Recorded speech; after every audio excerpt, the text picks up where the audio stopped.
Hi, hello, வணக்கம் and welcome to the channel Anand ஆன்மீகம். அதாவது இன்றைக்கி நம்ம சப்ஜெக்ட் என்ன பற்றி பார்க்க போகிறோம் அப்படின்னு கேட்டிங்கன்னா, 6 ஆதாரங்கள் அப்படின்னு சொல்லுவாங்க. அதாவது நம்ம உடலில் வந்து 6 ஆதாரங்கள் வந்து முக்கியமாக வந்து இயங்கிட்டு இருக்கு அப்படின்றது வந்து கண்டிப்பாக நீங்கள் எல்லோரும் கேள்விப்பட்ட ஒரு விஷயமா தான் இருக்கும். அதாவது சக்கரங்கள் அப்படின்னு சொல்லலாம்.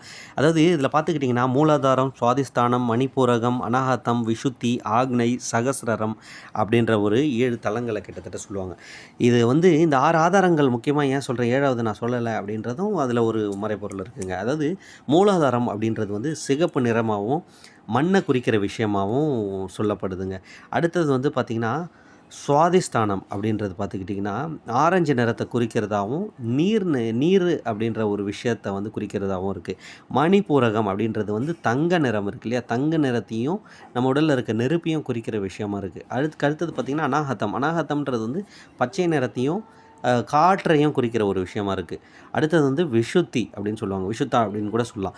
இந்த விசுத்தின்றது பார்த்திங்கன்னா நீல கலரில் இருக்கும். இது வந்து ஆகாயத்தை குறிக்கிற விஷயமா இருக்குங்க. இந்த முதல்ல 5 விஷயத்தை நீங்கள் முக்கியமாக எடுத்துக்கோங்க. அதாவது மூலாதாரம், சுவாதிஷ்டானம், மணிப்பூரகம், அநாகத்தம், விசுத்தி.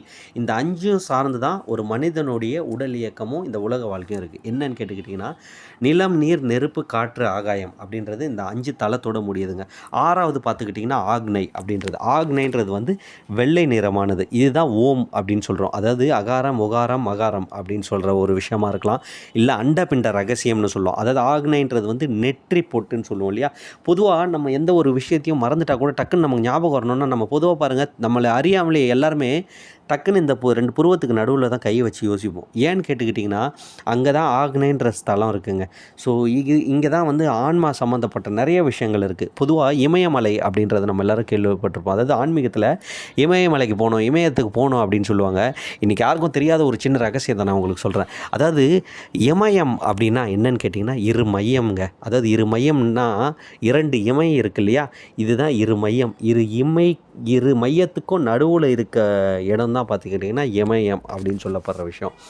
ஸோ அடுத்தது பார்த்துக்கிட்டிங்கன்னா அதை நான் சொன்ன மாதிரி 6வது பார்த்துக்கிட்டிங்கன்னா ஆக்னை அப்படின்றது வந்து வெண்மை நிறத்தை குறிக்கிற ஒரு விஷயமா. அதாவது அறுபடை வீடுன்னு கேள்விப்பட்டிருப்பீங்க. பொதுவாக முருகன் இந்த 6 தலங்களுக்கும் ஒருத்தர் இருக்கார், ஒருத்தர் வந்து உலாவிக்கிட்டு இருக்கார், ஒருத்தரோட அருள் உங்களுக்கு வேணும் அப்படின்னா கண்டிப்பாக நம்மளுடைய முருகப்பெருமானுடைய ஆசீர்வாதம் வேணுங்க. ஸோ 7வது அப்படின்னு பார்த்துக்கிட்டிங்கன்னா அதாவது பீட்ரூட்னு சொல்லுவோம் இல்லையா, அந்த பீட்ரூட் கலரை குறிக்கிற ஒரு விஷயமா இருக்கும். அதாவது சகஸ்ரதலம்ன்றது வந்து ஆக்னை அப்படின்னு நீங்கள் போகும்போதே அந்த மனித உலக வாழ்க்கையை தாண்டி அதுக்கு அடுத்த விஷயமாக போயிடுறீங்க. அதனால தான் 5 பஞ்சபூதங்களை தாண்டின விஷயமா இருக்குது. 6வது விஷயம். 7வது விஷயம் சகஸ்ரதலம் அப்படின்றது பார்த்துக்கிட்டிங்கன்னா மனிதனை தாண்டி அடுத்த நிலைக்கு பக்குவப்பட்டு போகிறது தாங்க. ஸோ இந்த 7 சக்கரம், அதாவது 7 சக்கரங்களை பற்றியும் இந்த 6 ஆதாரங்களை பற்றியும் இன்னும் டீட்டெயில்டான விஷயங்கள் நான் அடுத்த சப்ஜெக்டில் அடுத்த வீடியோஸில் போட போகிறேன். ஸோ மறக்காமல் சப்ஸ்கிரைப் பண்ணுங்கள். அடுத்த வீடியோ கண்டினியூஷனில் இதை பற்றி டீட்டெயிலாக பார்ப்போம். நிறைய சுவாரஸ்யமான விஷயங்கள் நான் உங்களுக்கு ஷேர் பண்ண இருக்குங்க.